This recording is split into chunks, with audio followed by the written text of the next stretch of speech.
Yo soy, creo que el enemigo número uno de los esquemas de seguridad en Colombia. Yo renuncié a mi esquema de seguridad en el Consejo de Bogotá. Un tipo muy joven que le está mostrando a este país cómo se debe hacer política seria, de verdad y mirando a los ojos. Daniel, gracias por Camilo, estar acá, muchas hermano. gracias por la invitación. ¿Le ha ayudado el ser cristiano en su política o usted no junta esas dos cosas? A mí no me gusta eso de que pues, una persona va a una reunión buscando una ayuda espiritual y demás y lo primero que hacen es le suben un político el domingo allá. ¿Qué le gusta de la política? Me gusta todo el debate político, impresionante. Cada vez que yo escribía algo salía en los medios sin yo preguntarles. Empezó a ser un referente, que eso no es fácil. Daniel, ¿por qué hacer oposición desde el día uno? ¿No valía la pena darle esa oportunidad? ¿No tenía sentido? ¿Pero oportunidad de qué? Quien llega a la política debe entender que si quiere hacerse rico, pues vaya al sector privado. Si llegas a la política, pues vas a ganar un buen salario, pero nadie en la política se hace rico. A no ser que está haciendo cosas raras. Daniel es un berraco para denunciar, pero se le olvidó ser concejal.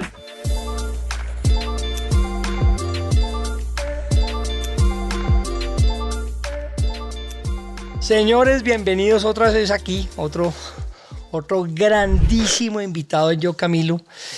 Tengo un tipo que, pucha, realmente yo me encanta lo que hace porque es un tipo sin pelos en la lengua. Un tipo muy joven que le está mostrando a este país cómo se debe hacer política seria, de verdad y mirando a los ojos. Daniel, gracias por estar acá, hermano. Gracias por la invitación. Aquí, pues muy feliz en este proyecto. He visto que el podcast va bien, que está creciendo. Ahí estamos, dándole. Impresionante. Muy buen Invitados trabajo. como usted es que hacen que esto funcione.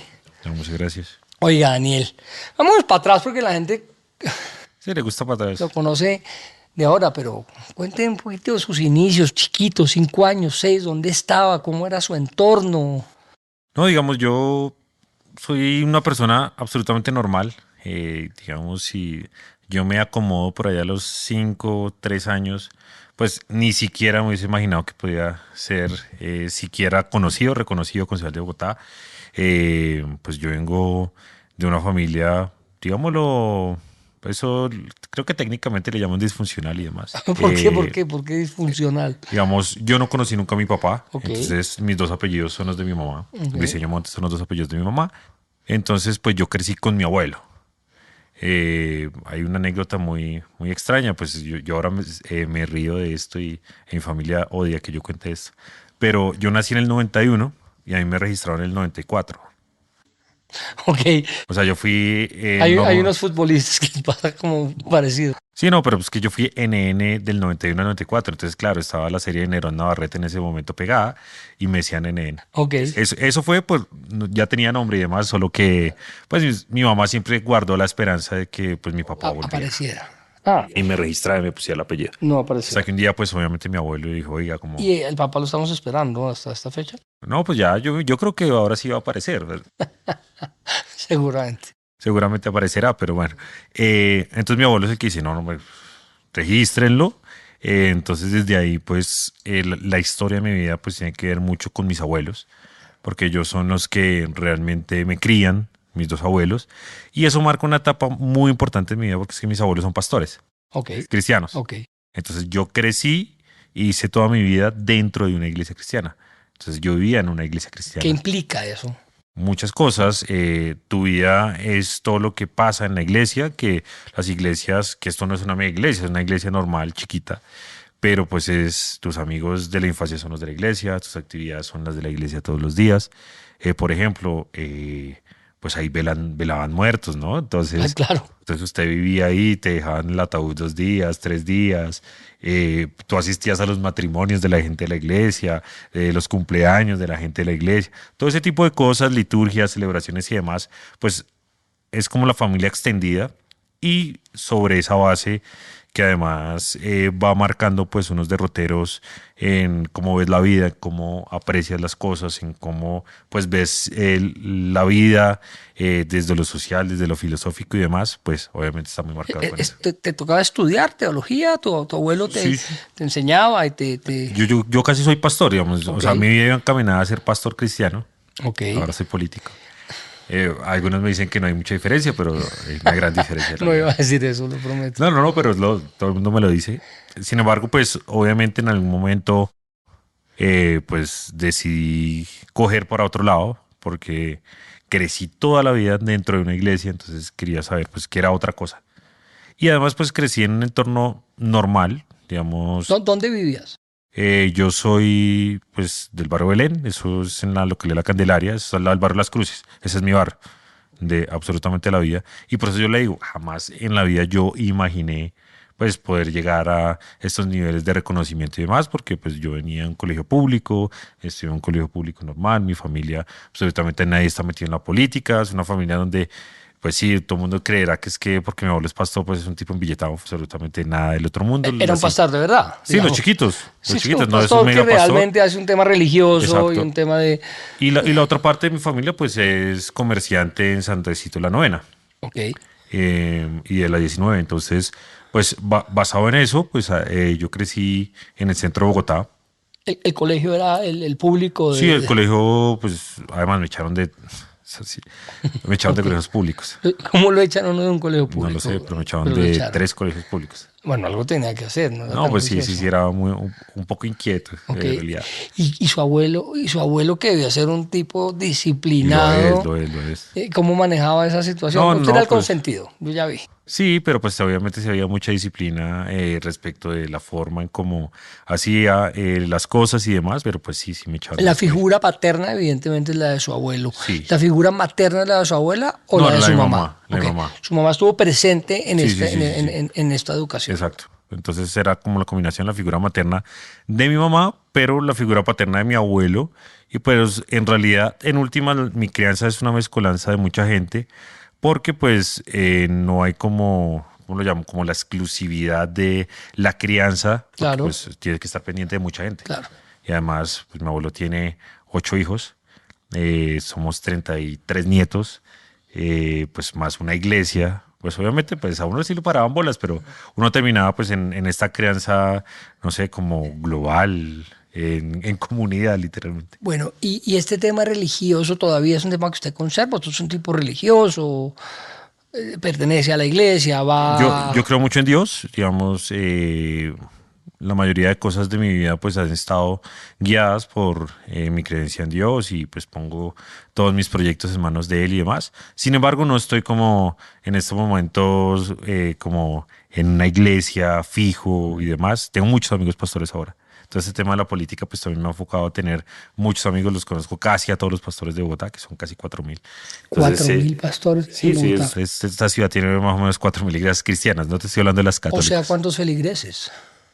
Pues eso varía, digamos. Estas cuentas lo han hecho por los políticos que se dedican a Claro, hacer política con iglesia. Yo no hago ese tipo de política, pero hay unos que sí y dicen que aproximadamente podrían ser que unos 300.000 en eso Bogotá. es un Una número vaina así. importante. Demasiado. Eso es un número importante. ¿Usted se ha pegado, usted le ha ayudado el ser cristiano en su política o usted no junta esas dos cosas? Son cosas... Digamos, yo marqué una línea porque pues además, para responderte esto, yo ingreso a la política de la mano de un concejal cristiano. Pero no se vaya tan Pues no, allá. yo te cuento esa cosa, entonces, pues obviamente cuando yo tomé la decisión de entrar en política, pues yo tenía la oportunidad de llamar a todos los pastores Claro. que conozco desde niño, Que es lo que por eso hice la pregunta, de de hecho. decirme, oiga, ayúdeme. Y además, pues yo hice esa campaña así sin gente ni nada. Pero yo tomé una decisión con mi equipo y dijimos, no vamos a hacer política en la iglesia. Además, lo dije públicamente. Dije, a mí no me gusta eso de que pues una persona va a una reunión buscando una ayuda espiritual y demás y lo Voten primero que por hacen mí. es le suben un político el domingo allá. Claro. Entonces yo me alejé de todo eso. Respeto pues a los que lo hacen y demás, yo no estoy de acuerdo con eso, pero no, mi vida política estuvo muy alejada electoralmente de eso. ¿Y su abuelo cómo ha tomado su vida política? ¿Le gusta? ¿Lo apoyó? ¿O él no era por ahí que lo quería? No, a mi abuelo le encanta la política. Ah, ok. Mi abuelo está feliz con eso. Ok, él está contento. Entonces, bueno, lo echan de 3 colegios, pero por fin se gradúa del último y ¿para dónde coge? En el último colegio, que por eso pues hace parte mis cosas políticas fue un colegio en concesión. Los colegios en concesión son colegios públicos administrados por privados. Maravilloso. Funcionaban muy bien, no sé si esos Funciona colegios funcionaban. supremamente bien. El mío, pues, es la Alianza Educativa, Colegio La Giralda, que queda en Las Cruces. Por cierto, fue el colegio donde la vicepresidenta Francia Márquez llevó a los duques de Sussex Ok. cuando vinieron aquí Debió a haber Colombia. acompañado a la vicepresidenta Pues me, Francia me- en me pareció sus... llamativo porque, por ejemplo, la izquierda siempre ha estado muy en contra de estos colegios, sobre todo FECODE. Por eso tenía en la cabeza que en el mandato, no me acuerdo, los querían desmontar. Sí, Tal vez Petro. Petro los quiso Tal vez desmontar, el mandato Petro. los quiso quitar, pero pues yo tengo que resaltar varias cosas. Uno, pues obviamente como esos colegios son públicos, es decir, no cobran, usted accede igual como a un colegio público normal, pero son administrados por privados. Mi concesión era la Alianza Educativa, que hoy sigue teniendo como unos 9 colegios en Bogotá, que está integrado por el Colegio Nueva Granada, la Universidad de los Andes, el Colegio San Carlos, y creo que ahorita está el Gimnasio Los Cerros. Entonces ellos administran y tienen mejores niveles académicos, pero además tienen la ventaja de que comienzas a integrarte con los estudiantes de estos colegios privados y demás, que eso fue como un poco una parte de mi historia en la vida. Pues yo tuve muchos amigos en el CNG, siendo de Las Cruces, que eso es lo que te da este tipo de colegios, te dan mejores niveles académicos y por eso pues hoy los defiendo, y eso me dio una visión de vida que no tenía en los colegios normales públicos. Entonces pues obviamente aquí te abren un espectro, una visión distinta que hoy no tienen y hoy no siguen teniendo pues todos los 800.000 niños que hoy estudian en un colegio público normal. O sea, ¿tú crees, me estás diciendo que el estudiante que está en el colegio público versus el que está en Concesión, la concesión son niveles absolutamente diferentes y el mundo no se les abre a los públicos? tal cual. Es más, está comprobado, digamos, sale un estudio que publicó La Silla Vacía sobre, comparan, o sea, tomaron durante un tiempo de observación un estudio a un niño en las mismas condiciones demográficas, en barrios similares, familias similares, de un colegio público normal y un colegio en concesión, y hasta los niveles de IQ del niño en concesión son superiores Ok. en temas socioemocionales, relacionales y demás, porque el modelo es distinto. Este no es el modelo de los colegios en concesión es un modelo donde hay competencia y exigencia hacia los maestros, porque como no hay un sindicato y no hay un magisterio, pues si el profesor es malo, tú lo echas, Claro. como en un trabajo normal. Sí, como en la vida. Aquí no, en colegios públicos, pues todo toda la perversidad que hay detrás política del tema del magisterio, los sindicatos y demás, hacen que pues los estudiantes no reciban la mejor educación porque primero aquí los profesores no los evalúan, que esa es la gran pelea que siempre ha Es habido. una cosa O absurda. sea, no Además, sabes, cada vez que dicen que los van a evaluar salen. te van a protestar. Le acaban de tomar una reforma a la educación, ellos mismos, su propia reforma la acaban de tomar porque los iban a evaluar. Segundo, pues obviamente está esta tragedia excesiva del sector público, en donde una persona se gana un día un cargo a los 20 años y ese cargo lo puede mantener hasta los 70 años, hasta la edad de retiro forzoso, que yo creo que es algo que hay que revisar en algún momento. Y tercero, pues no hay como una intención del Estado realmente de brindar calidad.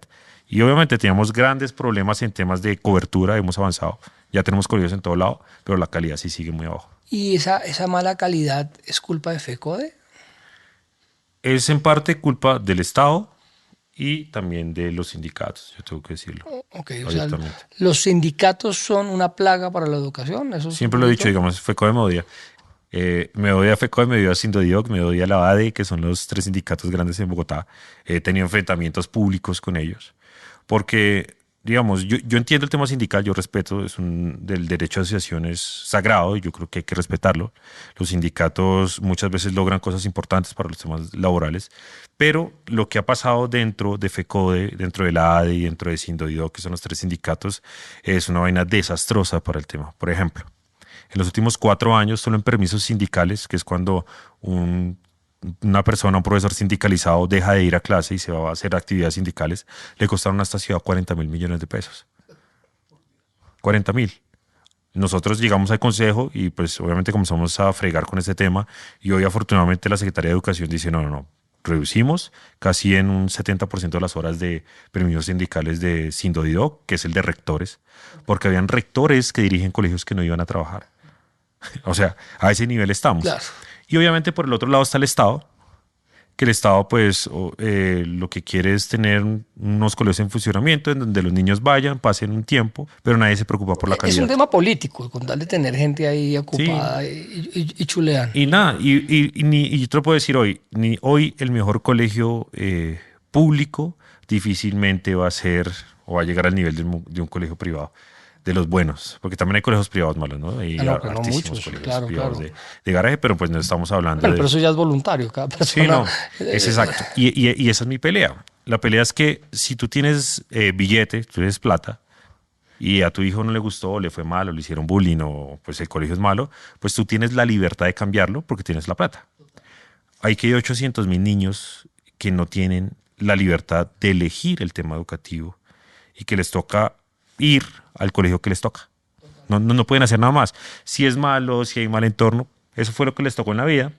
Y por eso yo soy un abanderado, y eso porque lo viví, porque lo sé de primera, y es que la oferta educativa debería estar combinada entre colegios en concesión, entre colegios públicos y entre voucher educativo, que es la oportunidad que le da el Estado a los niños de estrato 1 y 2 de estudiar en un colegio privado pagado por el Estado. Si nosotros le damos una posibilidad a un niño y a una familia de tener la libertad de escoger, créanme que la mayoría no va a escoger el público. Porque si yo te digo, No, no, es claro. que los hijos de los sindicalistas de FECODE no estudian en un colegio público.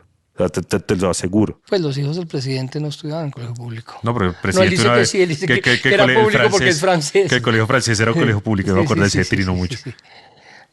Bueno, Bueno, pero no, de acuerdo, de educación pública. Pero ahora tú, digamos que estuviste en tres.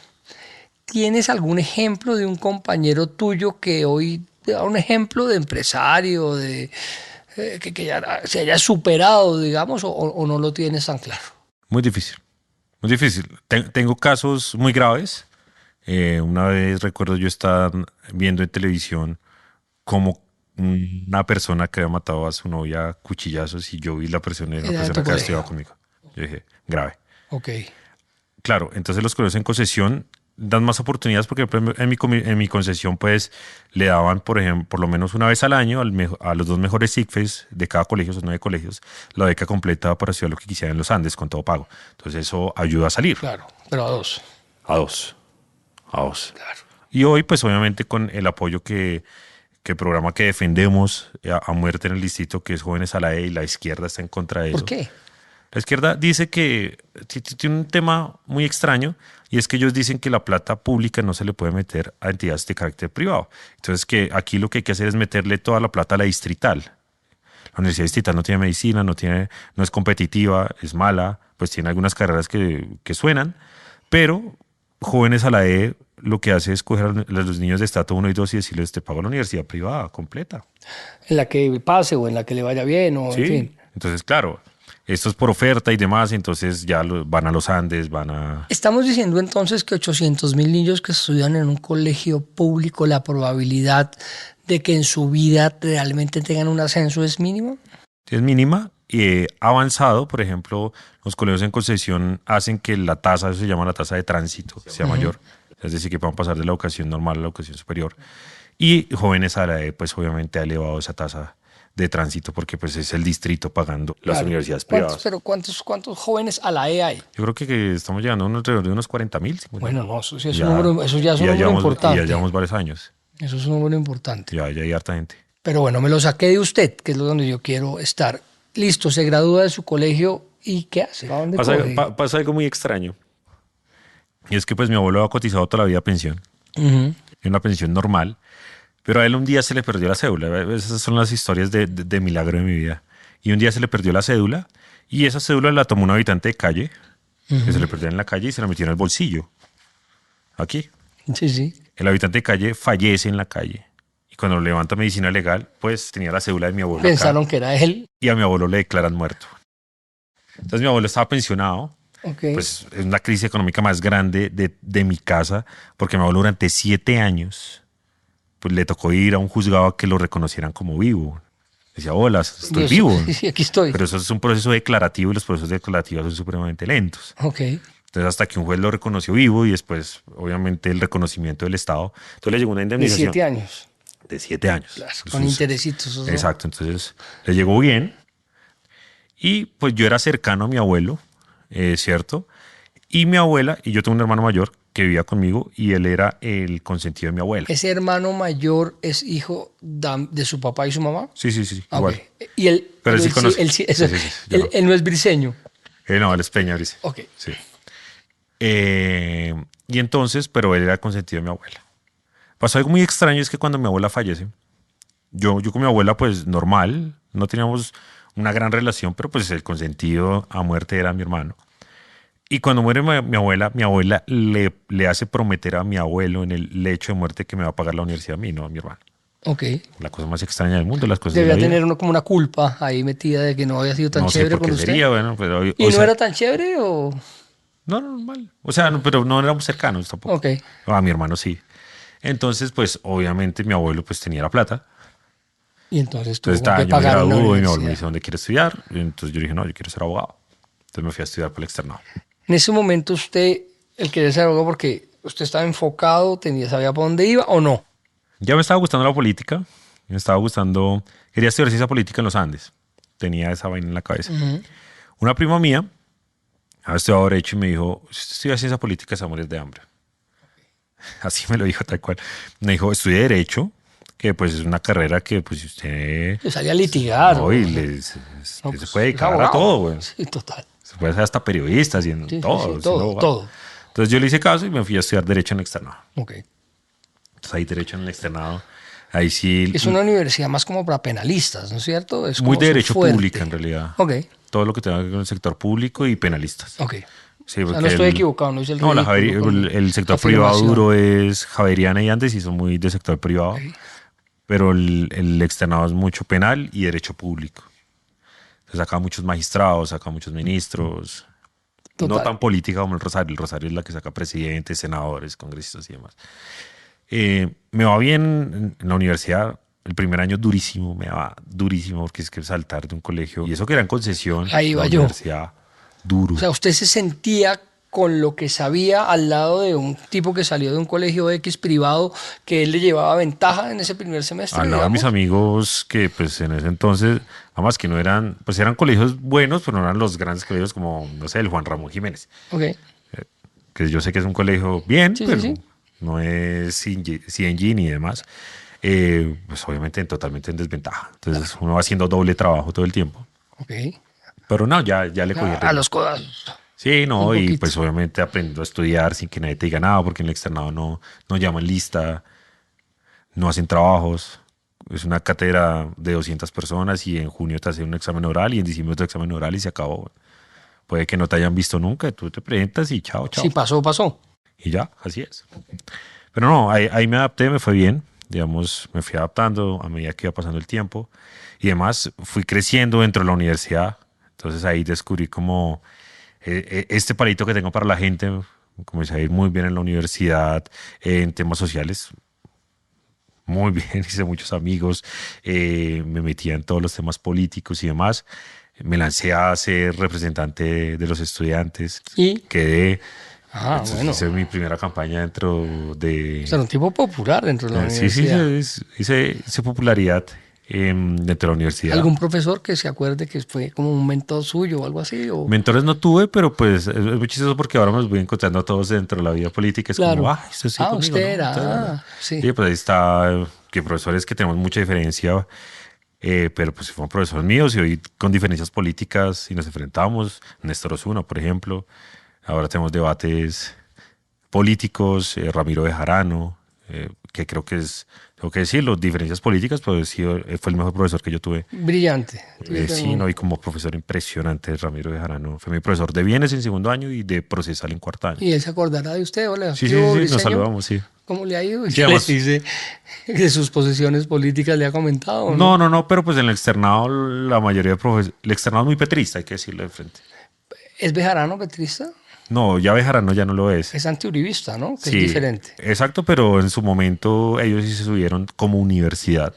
Ok. O sea, la universidad del externado usted siente que apoyó al presidente actual Claro, y estaba con es más ellos. cuando lo eligieron, le El hicieron un rector evento. es, el rector es Ahorita es. Que además hubo todo un rollo con la elección del Sí, porque rector. antes estaba Juan Carlos Henao, que en paz descanse, que fue mi Estaba profesor. pensando en Henao, de hecho iba a decir Henao. No, ahorita está... Bueno, Juan Pablo Estrada fue profesor suyo, ¿no? Ponchito, ¿lo conoce? Juan Pablo, creo que lo conozco, somos grandes. Es más, hablábamos mucho. Es mi primo. No fregues. Sí, gran tipo Juan Pablo. Sí, Además, no. brillante. Además, yo con Juan Pablo tengo... A ver, con Juan Pablo me dio a mí un módulo de contratación estatal. Ok. Yo hice mi práctica en No su, me diga. en su pool de Bueno, pues abogados. él es el inteligente de la familia. Yo no llego a esos niveles, Ah, pero no fregues. Juan Pablo, además lo quiero Es más, muchísimo. Somos cercanos. por aquí retuiteé una cosa de él hoy, en donde me está defendiendo de unos petristas. Ah, no me diga. Pero te lo voy a A mostrar ver, a ver, a ver qué por dice Juan aquí yo, Pablo. Juan Pablo. No, y Juan Pablo y hablamos seguido, mira, aquí está. Ah, mire, Juan Pablo, brillante. Qué chévere. Sí, sí, sí, sí. Primo mío. Pero bueno, entonces Sí, no, y hablamos muy bien. tiene unos profesores que, digamos, no, pero no tiene un mentor. Usted no siente que haya un tipo que le haya Político hecho, no. digamos, cambiado su vida en la vaina, que haya dicho, hombre, este fue el profesor que me hizo sentir que la política era lo mío. No, y No. allá no son tan políticas. Ok, Allá la formación es más hacia el litigio y hacia ser magistrado o la academia. ok, Quizá en el Rosario de pronto sí, pero no. ok, perfecto. Listo, se gradúa bien. Me gradúo, bueno, en la mitad la mitad de carrera que da tercer año, aparece en mi vida, pues yo ya lo conocía desde siempre, Emel Rojas, que es concejal de Bogotá hoy, compañero mío. Y yo lo conocía desde pequeño porque él creció dentro de la iglesia de mi abuelo y él fue concejal de Bogotá. Él fue concejal de Bogotá hace muchos años por los cristianos. Ese sí es Y- voto cristiano. Sí, entonces él me dijo como, eso fue 2011, yo estaba en tercer año. Me dijo, oiga, ¿usted por qué no se lanza DIL? Estaba en tercer año. Y yo, bueno, está. Entonces me dijo, hagan unas consultas internas. Entonces, cada localidad usted lleva votos y si se gana un puesto entre los primeros 7, pues usted es candidato a él. Y yo, todo animado, me metí, comencé de mis primeros pinitos. Recuerdo que 74 votos, ¿no? ¿Y pasó? Claro, en la Candelaria, Ok, cuando chiquito. claro, Entonces ya era claro. candidato a ser edil Ok, para las elecciones de octubre de 2011, ok. que fue la elección donde ganó Petro la La alcaldía alcaldía de de Bogotá. Bogotá. Pues obviamente yo feliz, metido en esa vaina. Y no, mi abuelo me dijo, no, vas a ¿De qué? terminar la universidad, entonces no me dejó aspirar. Pero pues ya estaba subido, entonces llegó, claro, un tipo que era edil de ese entonces, del mismo partido, me dijo, no, pues ayúdenme a mí. Ayúdenme que yo lo doy trabajo. Ok. Y yo me metí Hágale. en la campaña de man, le ayudamos, salió Sacurul. Recuerdo que él me pagaba mensualmente como 200.000 pesos y yo le hacía las tareas de la universidad porque le estaba estudiando Derecho también. Ok. Ese era mi trabajo. Hacer las Ah, tareas. Y eso le sirvió a usted, le sumaba a su, sí, pues a su la conocimiento. Candelaria quedaba a 4 cuadras del externado, entonces iba Claro. a mi casa, y además yo vivía en el centro, entonces iba a mi casa, almorzaba y me iba a hacer las tareas de la universidad. Ok. Entonces estuve ahí un tiempo, pasé cuarto, quinto año, me graduó y pues en 2015, ya en la campaña de 2015, ya la siguiente, la que gana Peñalosa, pues Emel me dice, oiga, ahora sí me voy a lanzar yo. Aquí hay un proyecto, es por firmas y demás, porque ahora sí es mi candidato a él. Entonces yo ya está grabado, y le Sí, dije, ya su abuelo no puede decir que no. entonces vamos para adelante. Entonces me puse a recoger ¿Cuántos firmas. años tiene usted en ese momento En para ese ser edil? momento, eso era 2015, yo decía tener 24 años, ¿no? Ok. Yo tengo 33, sí, tenía 24. Soy re malo para sí, sí. Lo acabo de corchar, hablemos de derecho. Sí, no, tenía 23, 24 Sí, años. sí. Y entonces me pongo a recoger firmas en la Candelaria y yo feliz inscribo mi candidatura, la lista y demás. Entonces estaba montado para esa campaña y la registraduría nos tumba la esta porque todas las firmas no eran válidas, entonces nos quedamos sin candidatura. Y eso fue, Normal, eso pasa. eso pasó. Eso pasa porque a ti te dicen que recojas firmas y tienes que recoger como el 70% más por si las moscas, porque la registraduría pasa por Empieza una a máquina tachar y tacha y dice eso no se ve bien. Listo. Entonces no, entonces él me dijo, no, pues venga, hace campaña conmigo al consejo, ganó esa curul y me llevó a trabajar al consejo de Bogotá.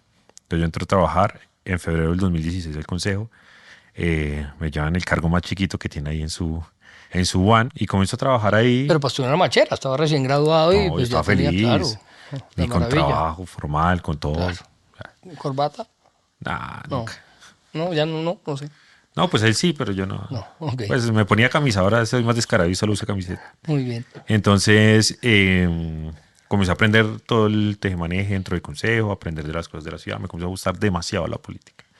Demasiado, demasiado, demasiado. ¿Qué le gusta de la política? Explíqueme esa magia que tiene la política. A mí me gusta mucho la gente. Me gusta hablar mucho con la gente, estar mucho con la gente.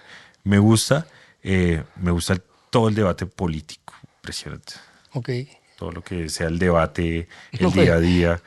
Todos los días sacamos, todos los días va aumentando ese debate político. Sí, no. Y entonces, pues ahí estuve, pero por allá hacia el 2018, ya llevaba unos años trabajando en el consejo. Entonces digo, no, pues me voy a ir a hacer una maestría. Pues ahí hice una especialización en el intermedio de Derecho Público. Juan Pablo Estrada fue profesor mío otra vez. Ok. Y me voy para Europa, me voy para la Carlos III de Madrid. Y entonces yo quería realmente ir a Europa. Entonces dije, no, me quiero un año.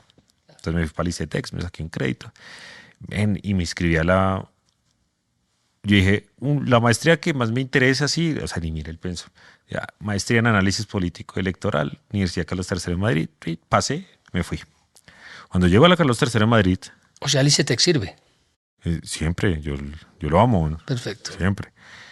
Y en las líneas exterior son muy buenas porque a ti te consignan muy serio, muy todo. Ahorita pues hay problemas y demás.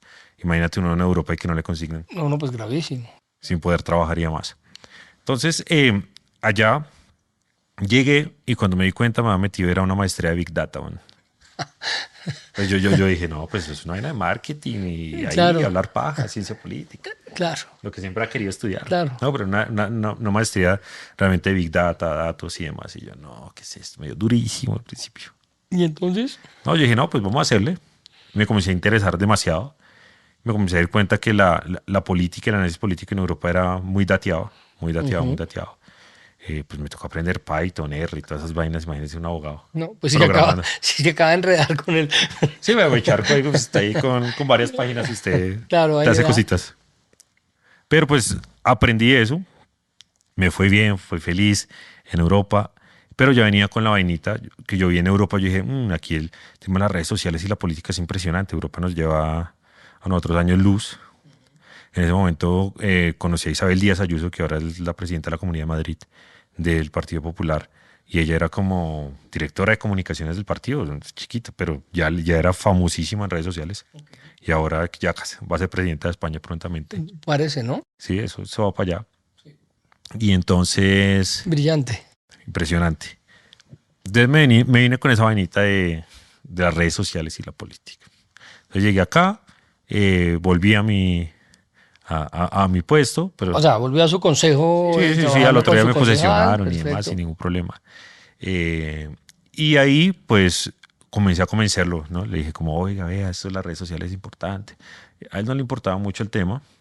Entonces yo le comencé a manejar, comencé a volverme jefe de prensa, entonces comencé a hablar con los periodistas y a relacionarme con ellos, a sacarle denuncias. Le dije, venga, le doy una cuenta de Twitter, y yo comencé a escribir por él. Ok. Y esa vaina crecía. Claro. Y dije, no, pues sí. Por ahí es. Por ahí es la vaina. Y llegó pandemia, él se reelige además en 2019 y nos cae pandemia recién posesionada Claudia López, 2020, nos encierran en la casa. Y yo, ¿ahora qué me pongo a hacer? Porque pues todo virtual. Claro. Y yo bien hiperactivo que he sido siempre en la vida. Y entonces... ¿Su casa seguía siendo la de su abuelo? No, yo ya hace rato me había ido. Ok. Y entonces, mientras todo el mundo aprendía en pandemia a cocinar, a hacer ejercicio, todo el mundo quería hacer algo, ¿no? Total. Entonces yo, pues nada, yo había visto, yo tengo un referente político, no ideológico, pero político, que era Juan Carlos Flores. Juan Carlos Flores es un tipo que fue muy serio, impresionante. Entonces yo sí veía que él hacía debates de contratación y que manejaba. Entonces yo en pandemia dije, es que esa vaina del SECOP. Entonces yo en pandemia duraba horas cacharreando esa vaina. Y horas. Entonces hacía investigaciones rápidas y las subía, se las mostraba a Emel, que era mi jefe, me las aprobaba, las subíamos a Twitter y esa vaina hasta allá en medios. El propósito de la investigación era encontrar irregularidades. Ese era el objetivo. Claro, pero nadie hacía denuncias en temas de contratación así directos sin que... Esta es la magia, que tú no tienes que pedir la información a nadie, tú no encuentras. Claro. saberla buscar. Exacto. Ahí el Big Data le ayudó mucho. Sí, sí, sí, sí. O sea, esa carrera que no quería Sí, se le ya volvió yo- una herramienta para su vida. Tal cual. Y entonces comencé a hacerlo y un día, yo me acuerdo, eso fue 2021, era como de, ya había pasado la pandemia, pues estábamos pasando pandemia, 2020, estábamos iniciando el 21, yo estaba en Santa Marta y yo dije, a propósito de año, yo voy a comenzar a escribir en mi cuenta, porque si escribo en la Sí, S, ya.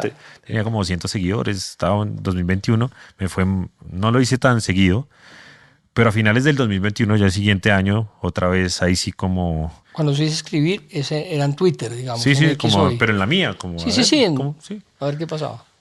Y en el 2021 pues ya dije, no, ahora sí fue. Entonces dije, ¿qué voy a hacer yo? Pues voy a comenzar a hacer denuncias yo. Porque pues Emil no me aceptaba todas las denuncias, decía, uy, no, dale más suave a Y ese no le metía tema, tanto la no ficha y bajara no salía entre esto. los medios a... Claro, Entonces yo, bueno, yo los voy a subir, lo que él no usaba yo lo subía. Y por ahí llamaba a Andrés Forero, que era concejal de Bogotá en ese entonces. excelente. Yo me hice amigo de él y le decía, oiga, retuiteeme, oiga, Claro, compártame. Y ayúdeme. llamaba amigos y demás. Y de un momento a otro comenzó a crecer.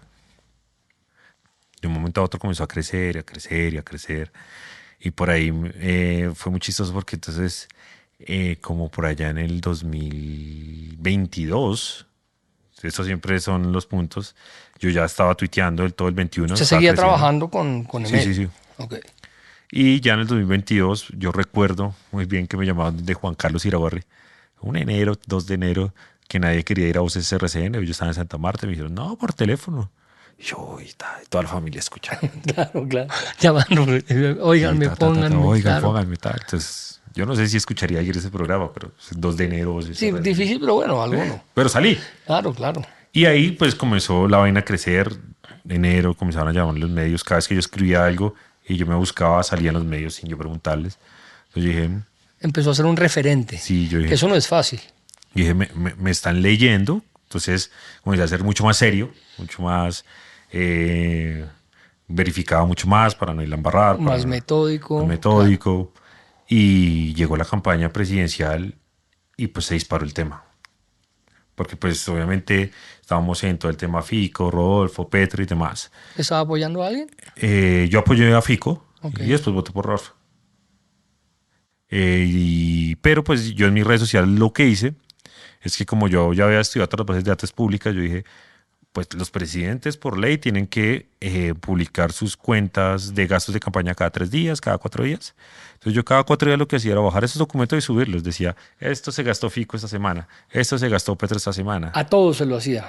Sí, sí, en ese entonces. Pues obviamente como hacía énfasis en Petro, eso sí hay que decirlo, porque pues, estábamos haciendo campaña contra el Petro.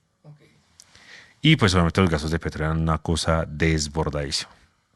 Entonces estuvo el gran cierre de campaña ese que hizo Petro en el Movistar Arena, ¿te acuerdas? Que eso fue. Y todos los periodistas, ¿cuánto costará el Movistar? Pues yo me metí al sistema y estaba la factura. Entonces yo la subí y ahí me disparó porque Rodolfo Hernández, el mismo Rodolfo de su cuenta, dice, sí ve, y yo aquí en mi casa. Y me cita y eso me dispara un montón.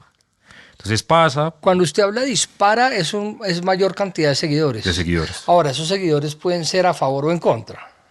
La mayoría de gente que te sigue, Es porque está a favor. cuando estás chiquito es porque es a favor Ok. o que te gusta. Ya ahorita, más grande uno, pues ya lo sigue a uno, todo el mundo como estar pendiente. Claro. Entonces me sigue Petro, entonces, Lo sigue Petro. desde hace rato. Ok. Y entonces, pues nada, todo el tema de mi vida política, pues ahí yo tenía un medio proyecto, ¿no? Se da el día 7 de agosto de 2022 cuando Petro se posiciona y la gente, incluía mi partido, que en ese momento no era mi partido, que yo no militaba en ningún lado, pues se le da por salir a decir que hay que darle una espera a Petro. Entonces dicen, no, pues esperémoslo porque está llegando y demás. Yo recuerdo que yo escribí en mi cuenta de Twitter, en ese momento se llamaba Twitter todavía, como, oiga, pues, como que espera este man. O sea, ya lo conocemos, ya sabemos qué hizo en Bogotá, va a ser un absoluto desastre. Hay que hacer oposición desde el día uno. Hay mucha gente, se acercó a mí, comenzó a seguirme, porque yo dije, yo voy a hacer oposición desde el día uno. Y desde el día uno, sí, yo... Daniel, ¿por qué? ¿Por qué hacer oposición desde el día uno? No valía la pena si uno no pensara igual que él, un tipo que ganó la presidencia en Francali, para mi gusto. darle esa oportunidad no era una... no tenía sentido. ¿Pero oportunidad de qué? No, Sí, no sé. no, exacto, que eso es Porque lo yo que... creo que el objetivo al final del día, gane Petro, gane Diseño, gane Barberi, es que le vaya bien o no. Claro, ¿O no? pero que le vaya bien a ideas que son contrarias a lo que uno piensa y que Ok, le van a ir mal al país, eso es otra cosa. ok. Porque pues, tú le dices hoy que le vaya bien a Petro con la reforma a la salud, gravísimo.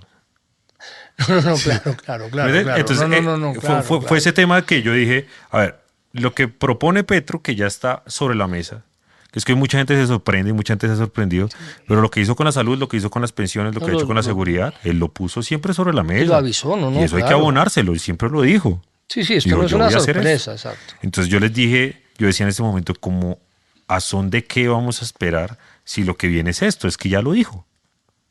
Entonces desde el día uno, y yo estoy muy enfocado en los temas de austeridad, gasto, mal gasto y demás. Entonces el día uno, pues En esto obviamente, sí ha sido un horror. sí, no, y todos, y eso es una discusión de fondo que esa es como, después ya cuando termino descubriendo cuál es mi verdadero papel dentro de la política, tiene que ver mucho con los temas de austeridad, independientemente de quién esté en el gobierno. O sea, usted ya hoy tiene claro cuál es su posición en la política. Sí. ¿Qué es cuál? Uno, pues obviamente yo lucho mucho por la eficiencia del gasto público. Es decir, ese discurso que era bonito de Antanas Mocus, que los verdes no lo hicieron real en Bogotá con Claudia, de recursos públicos, recursos sagrados, pues yo lo trato de llevarlo a la realidad.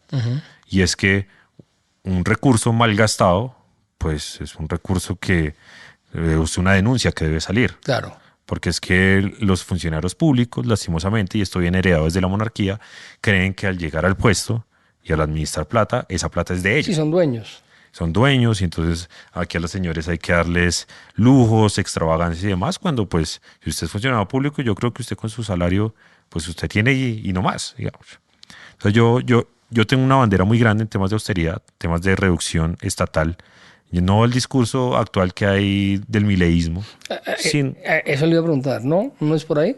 Mm, depende, depende, digamos. Yo creo que hay que quitar no lo que ideológicamente usted cree que hay que quitar, sino lo que realmente Hay que quitar. es duplicado. Por ejemplo. Ese es mi criterio. Yo ahorita radiqué un proyecto en el Consejo de Bogotá para eliminar 4 entidades, pero porque nos dimos cuenta que pues esas 4 entidades están duplicadas con otras oficinas dentro del distrito y están creando duplicidad y una burocracia innecesaria.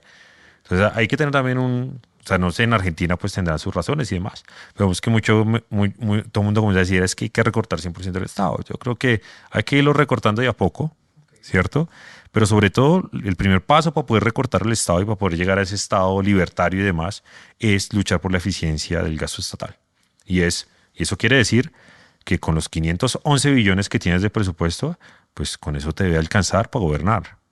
No me puedes estar diciendo a mí cada año, y esto es de aquí para atrás para todos los gobiernos, que es que necesitas una ley de financiamiento, que es que te colgaste Y y todo es burocracia y todo es corrupción, básicamente. tienes 511 billones de presupuesto y te gastas 360 en funcionamiento. Pues Sí, sí, sí. la plata que le estás sacando a la gente es para pagar camionetas. Por ejemplo, yo por eso friego tanto con el tema de los esquemas de seguridad. Es que son Yo absurdos. soy, creo que el enemigo número uno de los esquemas de seguridad en Colombia. Yo renuncié a mi esquema de seguridad en el Consejo de Bogotá. La gente al principio me dijo, uy, no, usted está loco. Pero eso me ha servido para dar el debate sobre esto.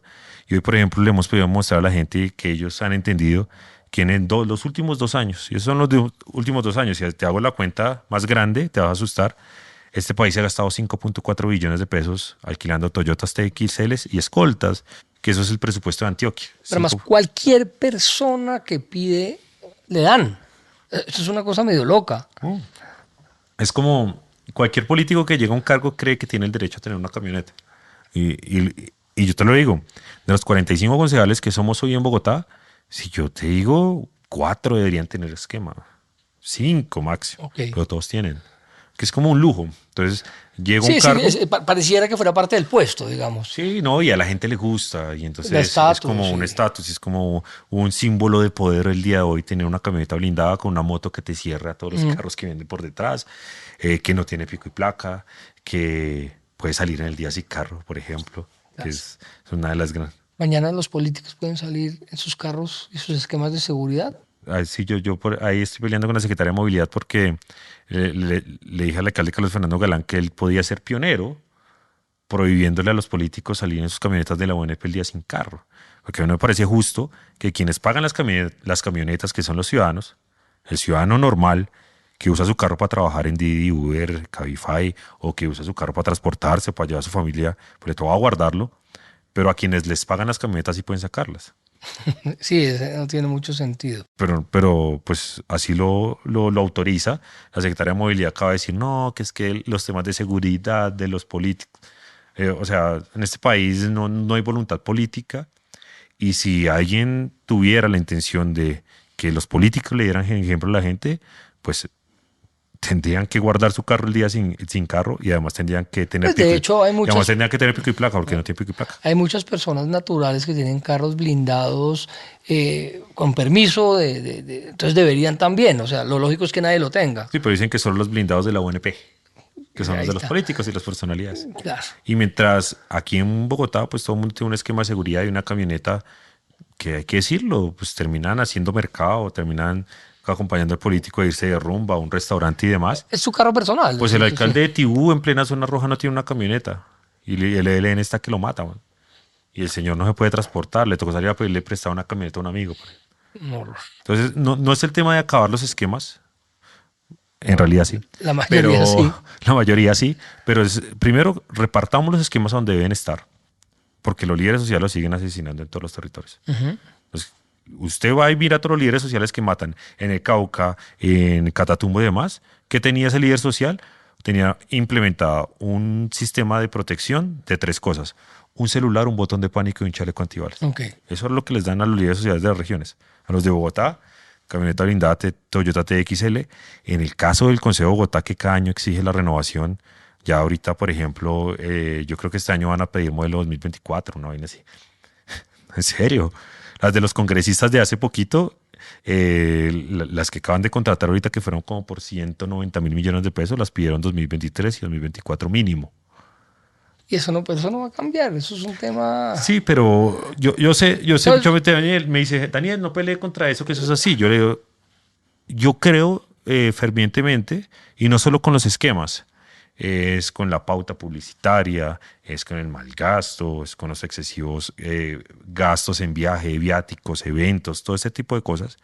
Si uno va creando la conciencia en la gente, la gente hoy lo entiende más, ¿sabes? Mira que la primera denuncia viral, que tiene como 13.5 millones de visualizaciones que yo hice en X, fue una denuncia que yo creí que era tonta, pero que yo hice, no recuerdo, recién llegó Petro que renovó las cobijas. sí, lo de las, claro, lo de las sábanas y todo, De me los acuerdo plumas de ganso. perfecto. Esa es una de mis denuncias Me más acuerdo virales. perfecto. Y yo lo pensé 1000 veces porque dije, eso es una cosa tonta, porque no es tema grande, de fondo. Pero cuando yo tomé la decisión de publicarlo, yo dije, no, pues es que si el presidente se mete 50 millones al bolsillo cada año, pues que pague lo que Claro, debe. sobre todo alguien que había, digamos, se había vendido como el gran cambio del ¿Sí? país, digamos. Entonces, ese caso, y cuando yo vi la indignación de la gente, yo dije, claro, la gente está comenzando a cambiar la percepción, y es que yo sí recuerdo a mi abuela decir que pues un presidente, un político tenía derecho a eso por ser presidente y por ser político. Y claro, eso es un poco de la mentalidad que viene desde la monarquía, de pensar que quien está gobernando es un monarca, y el monarca pues es una persona que tenía lujos, excentricidades y demás. Pero esa mentalidad ha venido cambiando y pues obviamente sobre todo los países europeos han venido dando esos ejemplos de austeridad en la política. Entonces, digamos que la gran conclusión, usted está, la palabra no es obsesionado, pero sí un poquito enfocado 100% al gasto público. Eso es como su principal actuar hoy. Sí, el país tiene tantas necesidades, tenemos recursos tan limitados que el gasto debe hacerse de una forma responsable, que quien llega a la política debe entender que si quiere hacerse rico, pues vaya al sector privado. Claro. Si llegas a la política, pues vas a ganar un buen salario, pero nadie en la política Por se hace ejemplo, rico, a no ser que esté haciendo cosas raras. esas leyes que tratan de pasar, las cuales yo le confieso no estoy de acuerdo, de bajarse el sueldo de los congresistas, ¿usted qué opina? Le digo porque no estoy de acuerdo, porque a mí me parece que un concejal, un congresista, un senador, debe ganar bien para que sopese su trabajo en el sector privado. Me explico, si yo tengo unas capacidades y he estudiado y yo digo, ¿dónde estoy? ¿Aquí o acá? Y si las dos ganan, porque el tema salarial es muy importante, entonces yo no estoy muy de acuerdo con esos recortes. ¿Usted qué opina de eso? Mira, yo creo que es el tema del recorte del salario de los congresistas, uno casi siempre termina estando de acuerdo por el tema ejemplarizante, digamos. Los congresistas son unas personas con demasiados lujos, pero por ejemplo, yo estoy de acuerdo, por ejemplo, en que tuvieran ese salario, pero no tuvieran, por ejemplo, el lujo de tener una cantidad de etiquetes a nivel nacional cada semana. Es como, te mantengo tu salario, pero también Claro, gástate tus... Claro, mira cómo te mantienes, porque es por que además supuesto. de eso tengo que darte etiquetes. No vuelven a viajar Además nunca. de eso, tengo que ponerte, si eres senador, por ejemplo, tengo que, como nación, protegerte y tenerte un esquema de seguridad en Bogotá. Y si eres de Atlántico, entonces tenerte otro en el Atlántico. Y eso entonces comienza a elevar el costo.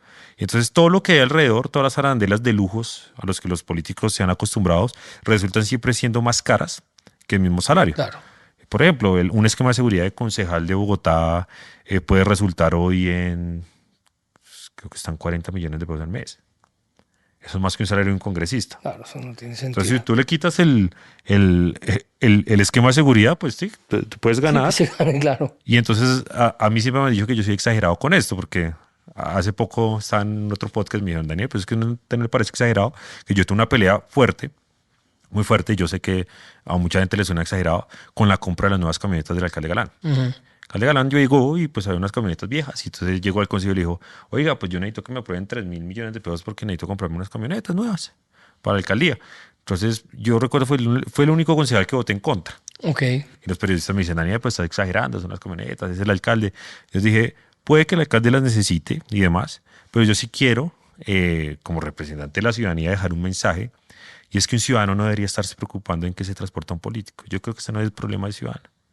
Y los políticos ponen a los ciudadanos a pensar en la comodidad de ellos. Entonces el ciudadano tiene que estar preocupado en si el político tiene o no tiene carro. Pues es que aquí un ciudadano que trabaja todos los días y se gana un salario, pues el político no está pensando en si le tocó ver Transmilenio, si le tocó irse en Uber o si le tocó irse caminando, le tocó irse en bicicleta.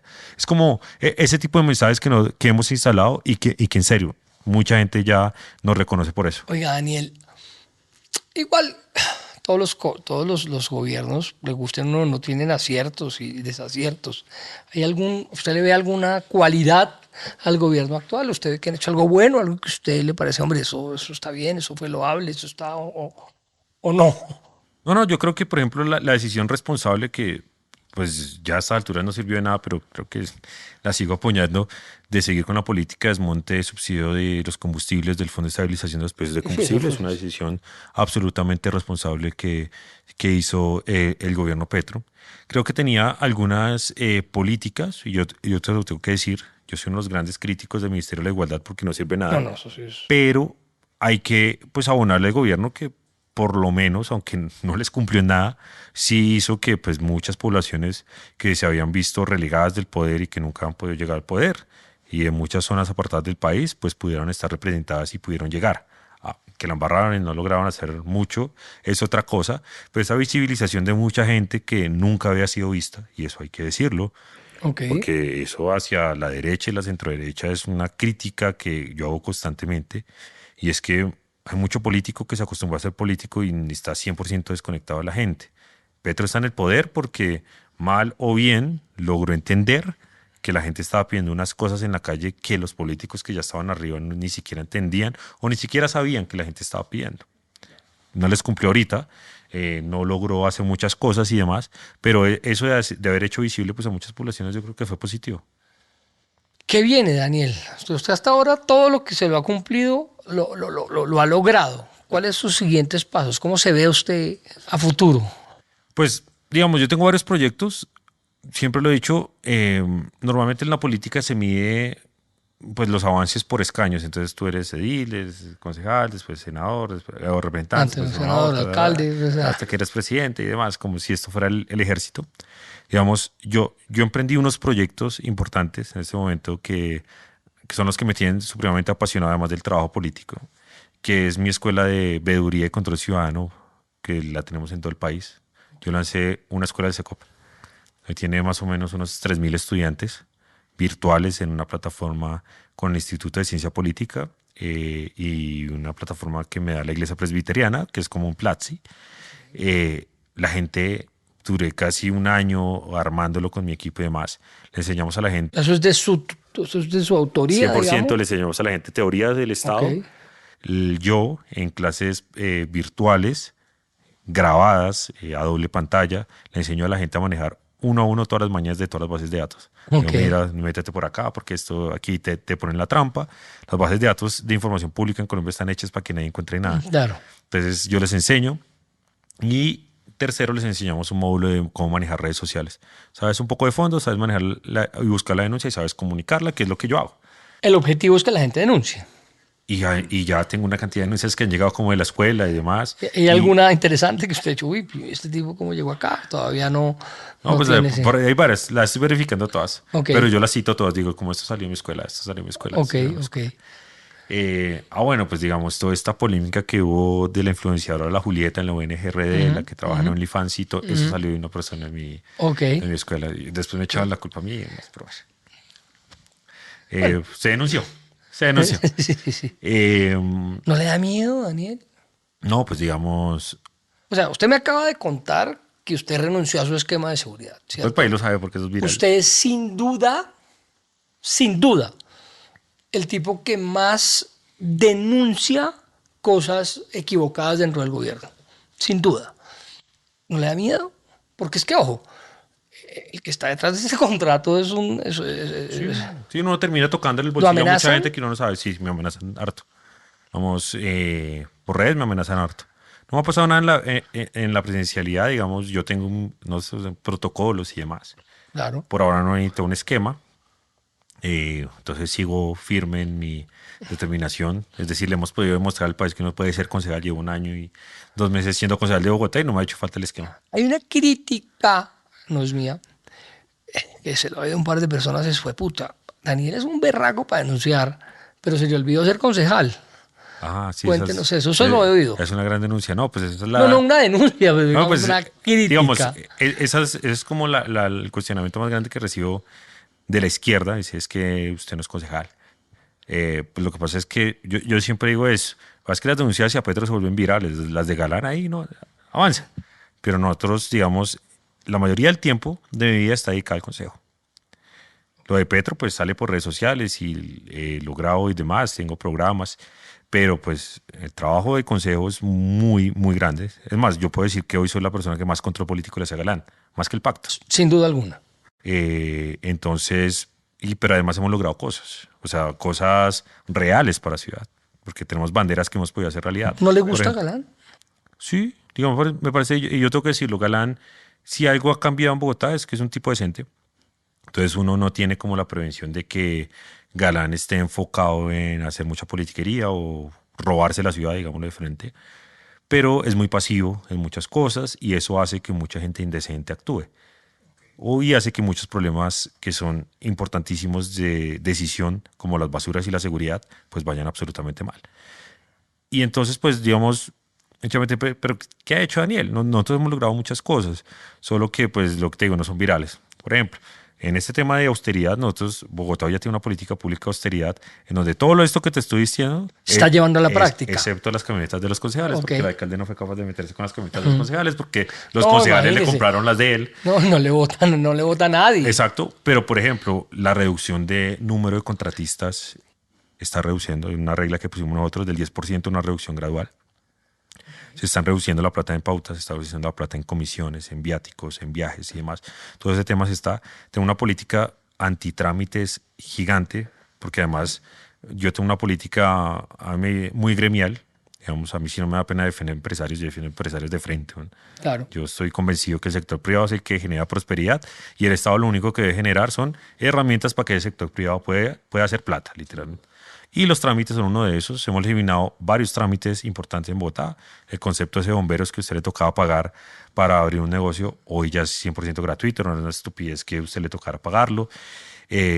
Logramos algo muy importante y es que solo en Bogotá, esto no pasa en todo el país, solo en Bogotá pues hemos estado logrando un reconocimiento de los conductores de Didi, Uber y Cabify, que eso la izquierda, tengo demandas de Hugo Espina y demás, dice que yo estoy prevaricando, pues logramos que haya un protocolo en la imposición del comparendo D12, que es el comparendo que interpone a una persona cuando trabaja con su carro. Es de los convencidos que uno debería poder trabajar con su propiedad privada sin ningún problema. Hay normas a nivel nacional que no van a modificar y demás. Pero, por ejemplo, lo que hacía el policía antes era quitarle el celular a la persona y decirle, ábrame la aplicación. Entonces, claro, cuando abrió la aplicación, el policía de una vez le metía el comparendo de 12, que es Claro. 1.500.000 más inmovilización de 5 días.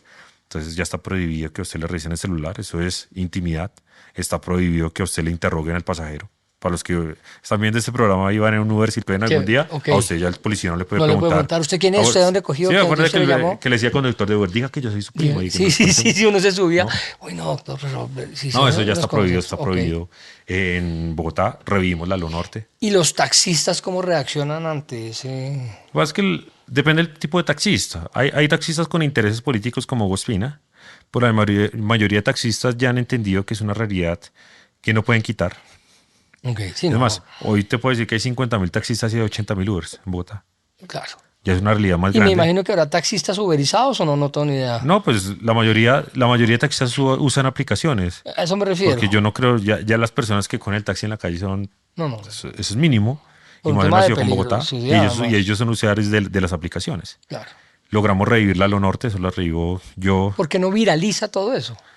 No, todo está en las redes. Ok. Todo Lo está que en pasa las es que se redes. viraliza la denuncia. No, lo que pasa es que Petro, pues obviamente, al haberse apropiado todo el discurso político, pues la gente está pendiente de Petro. Claro. Que esa es la ventaja que tiene Galán ahorita. Que como que nadie lo está mirando, excepto por el tema del agua. Pero ayer oí que va mejor.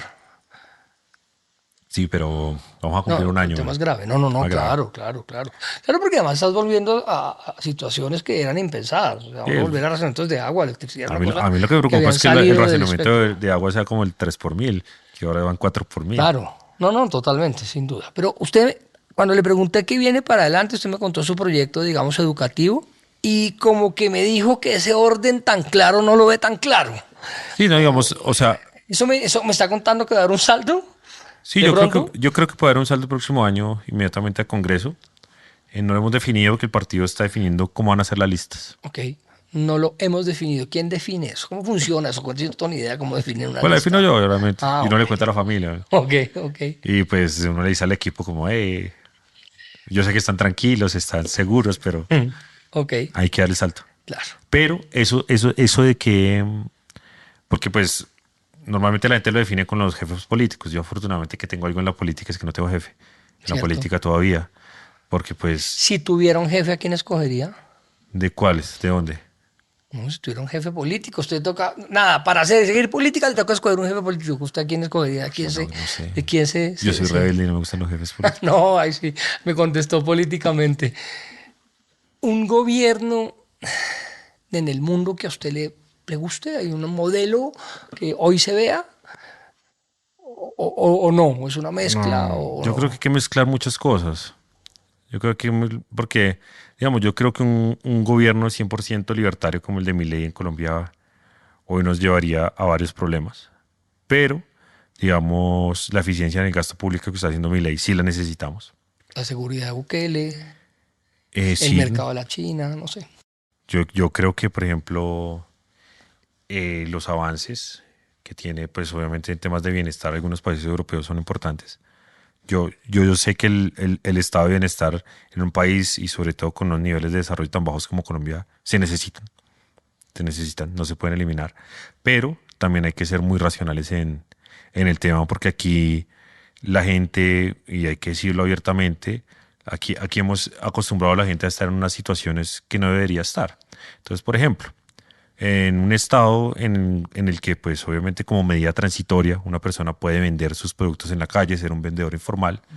Usted no puede pretender que un vendedor informal sea toda la vida vendedor informal, porque 1 metro cuadrado en la calle, el sol al agua, no es un trabajo digno. Aunque la izquierda diga que tienen derecho a trabajar ahí. Y la Corte lo que ha dicho es como, puede trabajar ahí si es vulnerable, no si es Sí, informal. es más indigno, es más indigno trabajar en ese metro cuadrado que lo manden en Pero hay mucha gente que esposado desde hace Estados política Unidos. con eso y prefiere y dice, no, no, es que tiene derecho a tener su metro cuadrado en la calle. Yo les digo, tiene derecho mientras el tema vulnerable y mientras el Estado te ayuda a buscar otra cosa, que esa es la norma. Y entonces, hoy tenemos en la calle un problema de invasión de espacio público en Bogotá gigantesco, y esto es polémico, siempre que lo digo, pues yo digo, aquí se protegen los vulnerables y no los informales. Porque una persona informal no es vulnerable. Una persona que tiene casa, una persona que tiene salarios, que tiene carro, pues no puede estar porque explotando la calle. La calle, pues se dejan a los que son vulnerables, que normalmente son las personas de la Ya me he dicho, tercera el edad y tipo que va más. en su carro y levanta la tapa del baúl y vende mantecadas, no, eso No, no, no debería. no podría. No, Ok, no debería. no En debería. las normas obvias no, Ok. porque es una persona informal. No es una Sí, persona sí. pobre, no es una persona Eso vulnerable. es una política, es dura, ¿no? Es discutible. No, No, no sé, no sé. no, pero pues lo que te digo, tú no puedes pretender que el espacio público, que además es de todos, pues se ha explotado de esta forma por personas que obviamente ni siquiera van hacia la formalidad, y sigues metiendo el gran problema de Colombia, que es la informalidad. Aquí nadie ha querido solucionar el problema de la informalidad. No, nadie. No lo La resuelve. reforma laboral de Petro, por ejemplo, le da más beneficios a los formales, Es que que la es el reforma laboral de 48%, Petro es una vaina que se sentó a hacer con unos sindicalistas y hicieron que son formales. un pliego para mejorar La situación de la los formales. situación actual del que está formal. Aquí necesitas que la gente haya más trabajo, ¿no? Yo Y creo aquí lo que que necesitamos, y aquí el trabajo no se crea, porque pues las cifras de crecimiento que hay ahorita, que yo no sé cómo son capaces de celebrar un crecimiento del 2% y salen a decir, uy, bien, cuando tú ves que lo único que está creciendo es el Estado. Entonces, el crecimiento del sector público, lo que más crece, debería sí, no, avergonzarnos. total. Entonces aquí, pues la informalidad realmente se acaba es creando empresas y dándole opciones a los empresarios y a la gente que quiere crear empresa, que la pueda crear. Pero es que en Colombia crear No, empresa. no, es una cosa. Es que yo le cuento, yo estoy haciendo un pequeñísimo emprendimiento de perros calientes, digamos lo más básico de la pirámide en un negocio. Pero es que es realmente difícil porque primero usted tiene que competir contra la informalidad. Eso ya es un tema muy difícil. Contra cocheros. Claro, además que tienen su No, son propio buenos, son buenos, son negocio, buenos. que tienen su propio negocio, que no paga impuestos, que eso ya es difícil. Pero además el tema impositivo es una vaina muy... Y estoy hablándole de la base de la pirámide, de ahí para adelante, imagínese. No, y eso es Bogotá. Imagínate los municipios, hay muchos municipios en la costa en donde la informalidad ronda el 65 al 70%, y el 30% de formalidad son los que trabajan en la alcaldía y en la gobernación. Sí, es una locura. Entonces, pues no estás haciendo absolutamente nada. Oiga, Daniel, yo duraría horas con usted porque difícilmente me he sentado con un tipo más interesante. Quiero felicitar porque independientemente de su posición política, que creo que no es tan importante, lo que usted está haciendo con denunciar la corrupción es importantísimo y ojalá eso nunca pare y sea para todo el mundo. Ese es el gran Eso reto me que parece tenemos. bien importante, que sea El, para di- todo el mundo. el día en que no, el día en que gobierna la derecha y yo esté haciendo control y no lo hago contra la derecha, se acabó mi carrera política. Eso es lo que yo quisiera, porque independientemente que uno tenga una ideología o no, las cosas malas son malas para todo el mundo. Pero lo felicito, mi voto cuando se lance a senador o a congresista, ahí Muy voy a bien. estar. Está grabado. Gracias, De Camilo. verdad, Gracias por la invitación. a usted muchas gracias, Muy feliz de estar acá. espectacular, espectacular, gracias.